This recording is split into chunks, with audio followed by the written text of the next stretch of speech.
सबैजनालाई नमस्कार अनि स्वागत छ तपाईलाई नेपाल अनलाइन स्कुलमा र फेरि हामी आएका छौँ जीवन जिउने कलाको ज्ञान जीवन विज्ञान स्वेट मार्डेनद्वारा लेखिएको किताबको हामी 7औं अध्यायमा छौँ र आज रहेको छ निरोगी जीवन कसरी पाउने महत्त्वपूर्ण विषय।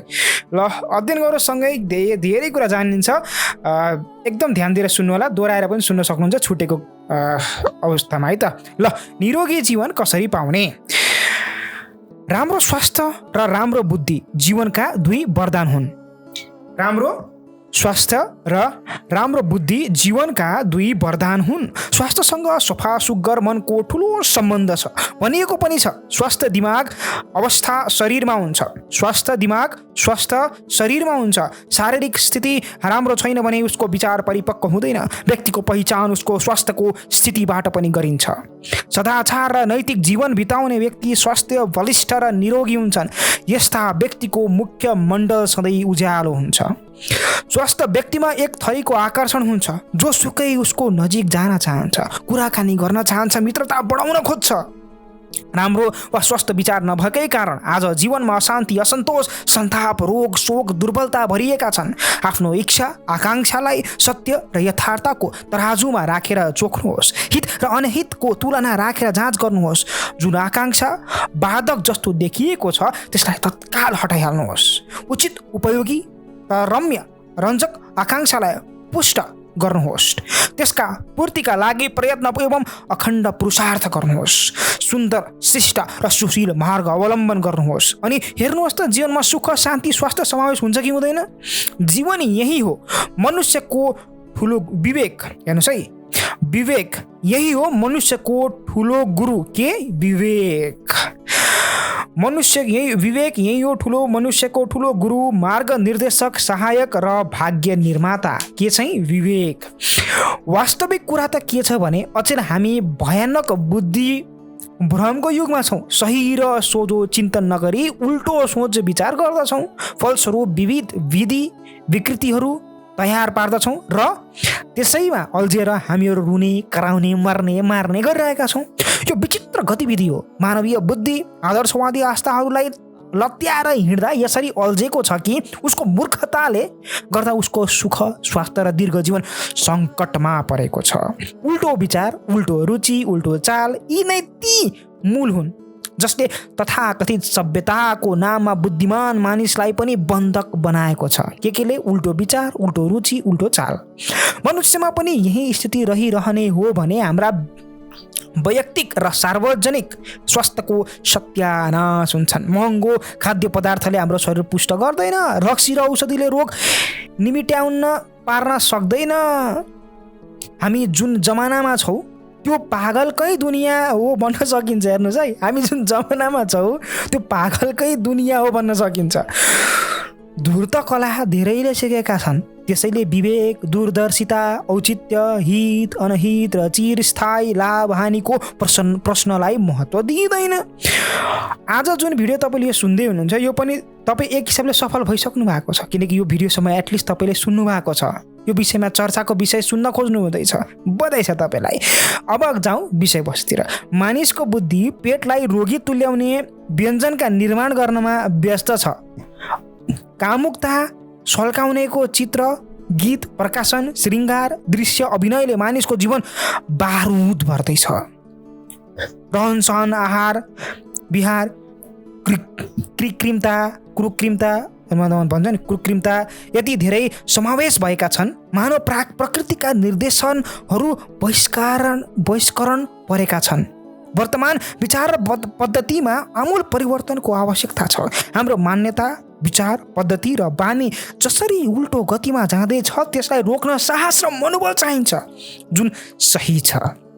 त्यसैलाई रोजौँ बाँकीलाई छोडौँ। यति हिम्मत स्वयं हुनु पर्दछ। यी व्यक्तिले ज्ञान विवेक बुझ्दैनन्। मान्यता र बानीबाट छुटकारा पाउने प्रयास गरिँदैन भने अस्वस्थताको विभीषिकाबाट छुटकारा पाउन सकिँदैन। हिमालय क्षेत्रमा हिउँमा बस्ने एस्किमो जातिका हिउँमा घेरिएर महँगा परिधानले विहीन चिकित्सा सुविधाको अभाव भए पनि उनीहरू स्वास्थ्य निरोगी हसमुख छन्। हेर्नुहोस्, हामीहरू सुविधा पाएर पनि अस्वस्थ रहन्छौँ किन? पौष्टिक भोजन, आराम, विश्राम, औषधि आदिको भरमा स्वस्थ रहन सकिने भए धनी अमीर र ठुला मानिस निरोगी पहलमान जस्तै रुष्टपुष्ट देखिनु पर्ने, अभावग्रस्त चाहिँ गरिब दुर्बल र रुग्ण हुनुपर्ने। तर त्यस्तो वास्तविकता हुँदैन, उल्टो नै हुन्छ। मानिसले अदूरदर्शी नभई हामीले अदूरदर्शी नभई बुद्धि विवेकले काम गर्यौँ भने, दीर्घकालका कार्यमा सोच विचार गर्यौँ भने सात्विक आहार विहार नै हामीलाई उपयुक्त लाग्दछ।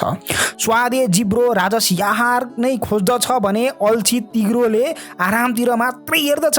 अन्य इन्द्रियहरू पनि यसरी नै बिग्रन्छन् र दण्ड हामीले नै पाउँदछौँ।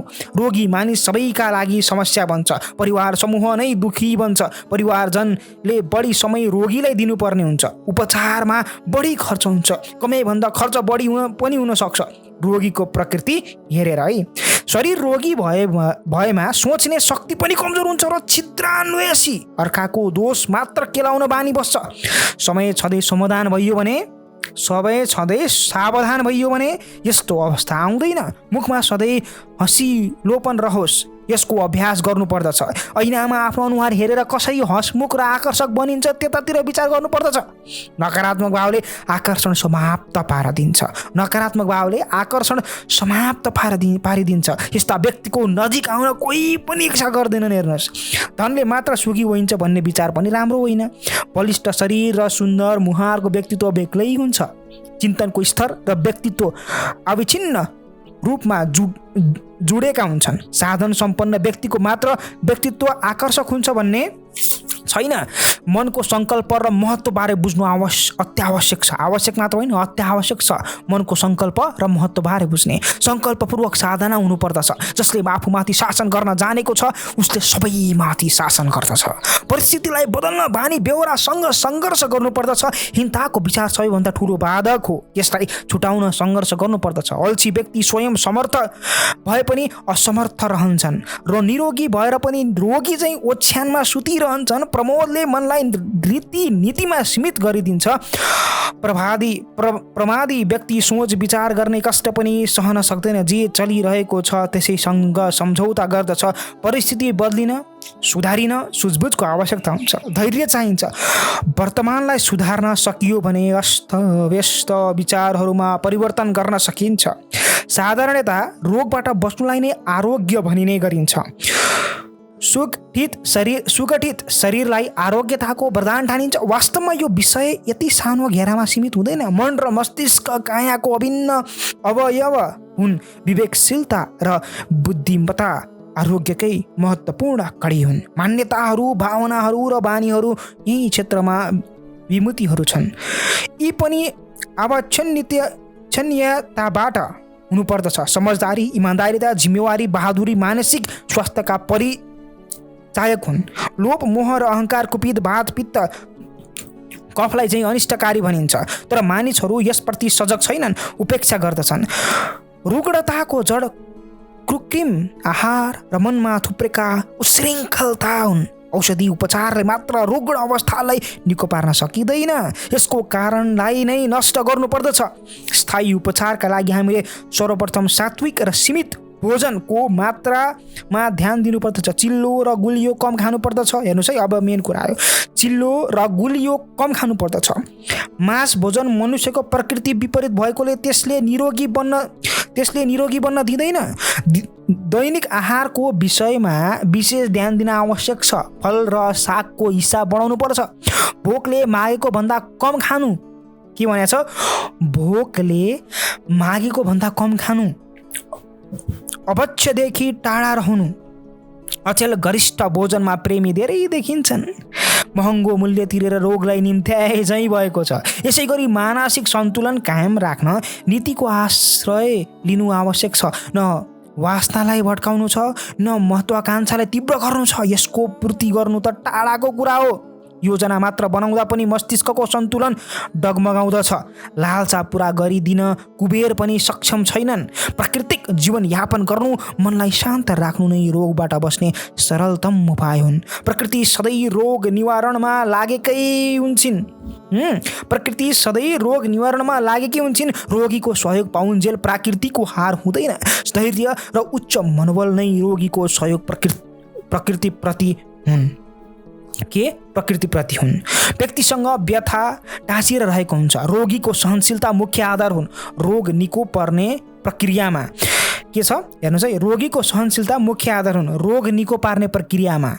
देख्छ, मनोरञ्जन प्रसङ्गमा लागेर रोगी स्वयं पीडालाई हल्का पार्न सक्दछन्। कुटुम्बहरूले रोगीलाई तिमी अवश्य स्वस्थ हुन्छौ भनेर साहस दिनुपर्दछ। रोकियो, हेर्नुहोस् है, रोकियो प्रतिकूल दिशातिर हिँडेको दण्ड हो। प्रकृतिको आचार संहिता विरुद्ध स्वेच्छाचारी बनेको परिणाम हो रोग। धुम्रपान, धेरै तातो चिया, कफी, मदिरापान, एस्पिरिन र स्टेराइड वर्गका औषधि अधिक सेवन पनि अस्वस्थताको कारण हो। रोग त्यत्तिकै आउँदैन, निमन्त्रणा दिएपछि मात्रै आउँदछन्। आवास र भोजन व्यवस्था रहन्जेल बसिरहन्छ, जान मान्दैन। मनलाई विश्राम दिन मनोरञ्जनको व्यवस्था गर्नुपर्दछ। विश्राम कालमा शरीरलाई शिथिल छोडिन्छ र मनोरञ्जनको समयमा मन हलुका हुन्छ। भावनालाई हरेक क्षेत्रसँग सम्मिश्रण गर्नु आवश्यक छ। भोजनलाई भगवानको प्रसाद मान्नुपर्दछ। खान सक्ने जति मात्र लिनुपर्दछ। मिठो भएन भनेर नाक खुम्च्याउनु शोभनीय हुँदैन र देखिँदैन पनि। अप्रसन्न मनले खाएको भोजन हितकार पनि हुँदैन। आग्रह गरियो भन्दैमा धेरै खानु हुँदैन, अपच हुन्छ। संसारमा एक चौथाइ रोग अपचकै कारण उत्पन्न हुन्छन्। हेर्नुहोस् त, शरीरलाई समर्थ, निरोग र दीर्घजीवी बनाउनु प्रत्येक व्यक्तिको कर्तव्य हो। तर अचेल जे जस्तो रहन सहन आहार विहार चलिरहेको छ त्यसले उल्टो असर गरिरहेको छ। स्वस्थ र समर्थ रहन कठिन छैन। प्रकृतिको सङ्केतको अनुसरण गरे पुग्छ। उचित र अनुचितको निर्णय गर्ने यन्त्र यही शरीरमा छ। धेरै खाएमा धेरै बल पाइन्छ भन्ने आम धारणा पनि छ। खाएको कुरा राम्ररी पचेको छ भने मात्र बल प्राप्त हुन्छ। पहिले खाएको भोजन पुरा पचेको पछि अर्को भोजन खानु पर्दछ। यदि भोजन खाइ गर्ने हो भने पेटमा दबाव पर्दछ र अपच हुन्छ। यसरी भएको शक्ति पनि नाश हुन्छ। एक भोजनबाट अर्को भोजनको दूरी बढाउँदा वा उपवास बस्दा पेटको पाचन शक्ति बढ्छ। हेर्नुहोस् त, हामी उपवास व्रत बसेको फाइदा के रहेछ? पुरा नसके आधा उपवास बस्न पनि सकिन्छ। केही नगरी खाली बस्नु पनि अस्वस्थ हुनुको कारण बन्न सक्दछ। यस्ता व्यक्ति बेकारको कल्पनामा रमाउने हुन्छन्। तास, शतरन्ज, जुवा जस्ता व्यसनमा लागेर समय काट्ने भन्छन्। प्राय के अनुभव गरिएको छ भने मानिसहरू जागिर, व्यवसाय वा अन्य पेसामा रहन्जेल स्वस्थ रहन्छन् र सेवानिवृत्त भएपछि अस्वस्थ रहन थाल्दछन्। सेवानिवृत्त भएपछि कुनै एक काममा रस लिने प्रयास सुरु गर्नुपर्दछ। यस्तोमा गरिएको काम केवल काम नभएर खेल बन्न जान्छ। कम खाँदैमा दुर्बल भइँदैन, अधिक खानु विष हो।